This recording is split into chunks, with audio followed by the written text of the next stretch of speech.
C'est le Radio Cote et son électron libre sur le 104.8, l'émission déjantée du mercredi soir. Alors, monte le son. On va revenir du coup à quelque chose de moins angélique et de moins un peu plus soirée, tout ça. On arrête de parler de teuf, on va parler de gun. Salut Gauthier. Salut. Alors, t'es venu nous parler de robot tueur, de ce que j'ai compris. Oui, je t'avoue qu'en cherchant le titre de ma chronique, j'étais un peu en manque d'inspi.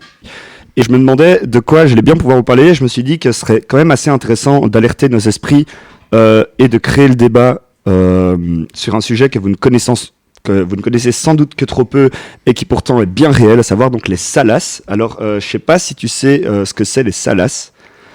En gros, c'est Terminator. Littéralement, Terminator, il existe déjà bel et bien. On le voit. Iron Man, il est bien lancé et bientôt, il y a même Captain America qui va nous rejoindre. Alors, ça paraît complètement fou dit comme ça, mais c'est en travaillant sur mon mémoire de spécialisation que j'ai découvert des informations à travers des rapports militaires et des comités d'éthique de défense qui semblent assez inquiétants, encourageants, je sais pas, là, toute la question. Alors, je vais vous faire très court. De façon très courte, je vais faire un petit cours de droit international humanitaire, pardonnez-moi pour ça.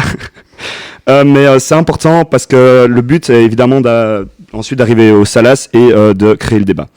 Alors, afin de préparer donc ce petit débat, je vous introduis bien sûr donc les principes du droit de la guerre, des conflits armés, aussi appelé le droit de la haie. Donc, lorsqu'il y a une guerre, en gros, il existe 3 principes essentiels qui doivent être respectés par l'État, l'état-major et les soldats de façon générale. Alors, le premier, c'est la discrimination. La discrimination, ça c'est un mauvais mot, mais en fait, ici on l'entend de façon positive, puisque ça consiste simplement à savoir quand le soldat est confronté à un civil ou à un ennemi armé, un soldat tout bonnement, il faut qu'il sache quand il peut faire feu. Ça, c'est le principe de discrimination dans le droit de la guerre. Le second principe, c'est la proportionnalité, qu'on peut remplacer tout simplement par l'adage « on ne tue pas une mouche avec un bazooka ». La guerre étant souvent asymétrique, il faut préparer et justifier des moyens pour passer à un acte de conflit armé. Et donc, dès lors, il faut pouvoir savoir avec quelle arme tu peux réellement tirer. Évidemment, tu te doutes bien qu'on ne va pas lancer un missile sur une pauvre personne. C'est logique, on va plutôt... Pourtant, on le fait. Oui, c'est encore un autre débat. Et le dernier principe dans le droit de la guerre, c'est la nécessité militaire. Et donc, quand on a un objectif, un soldat éliminé, un lieu stratégique militaire à détruire, il faut simplement s'assurer que l'action militaire employée est vraiment proportionnée et adéquate pour atteindre notre objectif final.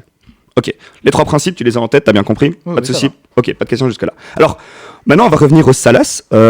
C'est en fait un terme technique, une abréviation utilisée dans le domaine militaire qui signifie tout simplement les systèmes d'armes létales autonomes.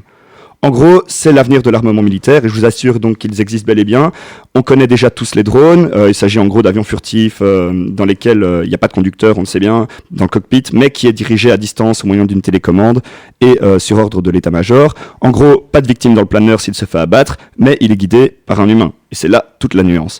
Puisque, en effet, aujourd'hui, on met en place des petits robots terrestres ou volants, donc les Salas, qui, comme son nom l'indique, je parlais d'autonomie, n'auraient même plus besoin d'être conduits par un humain. Ils seraient simplement dotés d'effecteurs létaux, dans le jargon technique, de petits fusils, de petites Gatling, et sur les avant-bras. Et Bruce en va en guerre, il va niquer des mers.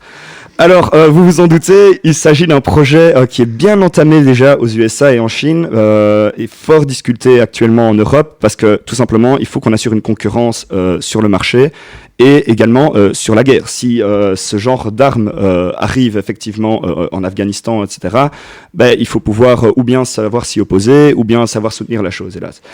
Ça semble logique, puisqu'à côté, donc, à compter du moment où on a franchi la frontière du robot autonome, il n'y a qu'un pas pour lui filer un flingue.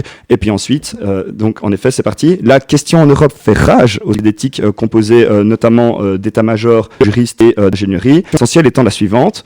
Je vous parlais tout à l'heure de principes militaires, notamment la discrimination. Le soldat, lui, il est tenu à un règlement et est entraîné pour faire la distinction, pour savoir sur qui il doit tirer ou non. S'il se trompe, il est possible qu'il voit sa responsabilité engagée. Mais si l'on donne cette capacité de décider au robot, l'on s'interroge s'il est toujours capable de différencier le danger, l'ennemi et de l'enfouant qui joue dans la rue à la guerre. Et dès lors, s'il tire sur une mauvaise personne, qui sera poursuivi ? Ça, c'est la grande question. Le constructeur, l'État, on ne sait pas trop. C'est des grandes questions juridiques qui semblent presque impossibles en fait à résoudre. Je pense que là-dessus, on peut débattre pendant des heures et je pense que, hélas, on n'aura pas de sitôt une réponse. Une question également intéressante, c'est la suivante. Si le souci, au final, ne venait pas de la conviction avec et pour laquelle on se bat. Le soldat, il part à la guerre en âme et conscience. Il est conscient que sa vie est en jeu et avec une conviction qu'il fait cela pour rendre le monde meilleur, qu'il veut respecter les droits de l'homme, etc. Mais le soldat, bien que prêt à mourir, il fera tout pour survivre. Le robot, lui, il meurt pas. Et ouais. Et son programme, en effet, il est sauvegardé, il est reproduit à la chaîne, et donc il n'a pas ce rapport de conviction et de préservation de sa vie et de la vie des autres. Et dès lors, est-ce que le souci de l'impossibilité du robot d'être moral et capable de distinction n'est pas la prise de conscience, au final, que je suis unique et précieux? Alors là, on va rentrer dans la philosophie, et que je suis pas tout seul, je suis en relation avec les autres, et que même si ces relations sont conflictuelles, eh bien, il y a quand même un rapport à l'autre que le robot ne peut pas tout simplement comprendre.